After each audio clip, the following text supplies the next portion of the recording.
This is my video interview for Ed 4764, and I'm joined here today by Mr. Joel Pendergast. So this interview is basically just about how you use technology in the classroom. So start off by telling us about yourself, and then just kind of going briefly into how you use technology in your classroom. Okay. So yeah, like I said, like Ebony said, my name is Joel Pendergast, and I'm a second year Calgary Board of Education teacher. I am currently teaching in Division 3, grade 9 math and science. So, I think the second part of the question was how I use technology. Well, it's around us all the time, so why not use it for the positive with our students? First thing I always do is, there's the background of attendance and marks and all that stuff, which just makes our lives that much easier.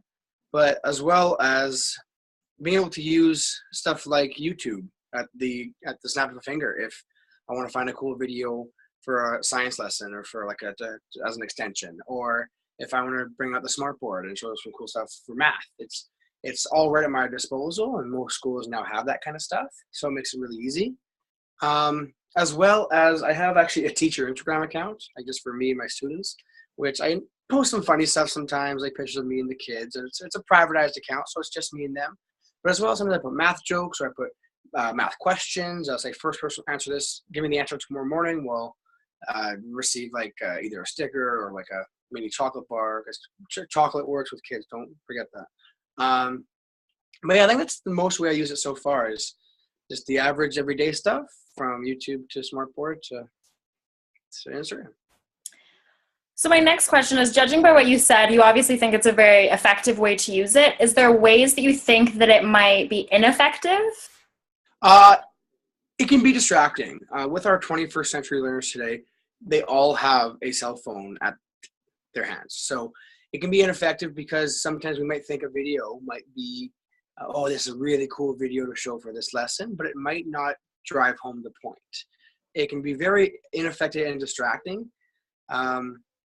I can't even tell you how many times I've heard the text message ringtone from someone's in a phone from their pocket in my class. So it is a distraction if not used properly. Absolutely.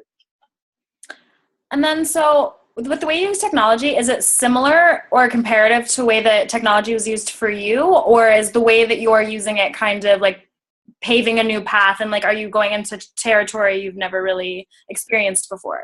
Well, I think technology is changing at such a rapid pace that every generation will see a new form of it somehow, some way. So even though I'm a young teacher, when I was in high school and junior high, we didn't have this kind of technology at our fingertips. We didn't have this kind of useful stuff in our classrooms. So I can't even tell you last time I remember a teacher showing us a YouTube video. I can't remember that even being a thing when I was in high school. So it's completely different because technology is changing so rapidly. Perfect. And then the last question I had for you kind of veers off of that a little bit, but it's still technology related. So one thing that I'm really interested in is how teachers could create their own video content to be able to show their students, because I feel like it could be a really useful way for teachers to teach, because kids could always go back and look at the videos. They could comment on them, get questions clarified, and they could always look back at it and kind of learn at their own pace. So is there a way that you think that you would be able to create video content for your students? What you said is perfect. I 100% agree with everything you said with the video content, right? Like I said, kids have these phones. Why not use them properly and use them for an effective method? So when you're just talking, there's two YouTube channels, I guess, that came to my mind. The first one was Khan Academy, which is very well known. And those kind of videos are awesome. It's like a guy doing a step-by-step lesson for every single content in math and for science on like a online whiteboard almost.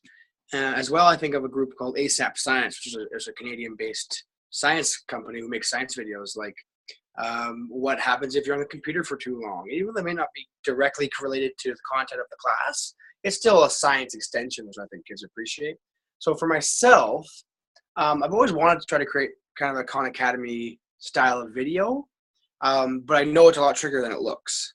So, but if I could make some sort of video where I could teach each lesson individually for kids to then back up onto when they were confused or comment on, like you said, would be an amazing tool. Absolutely. Perfect. Well, thank you so much for your time. And yeah, thank you for joining in on my interview. Anytime. Thanks. Bye. Bye.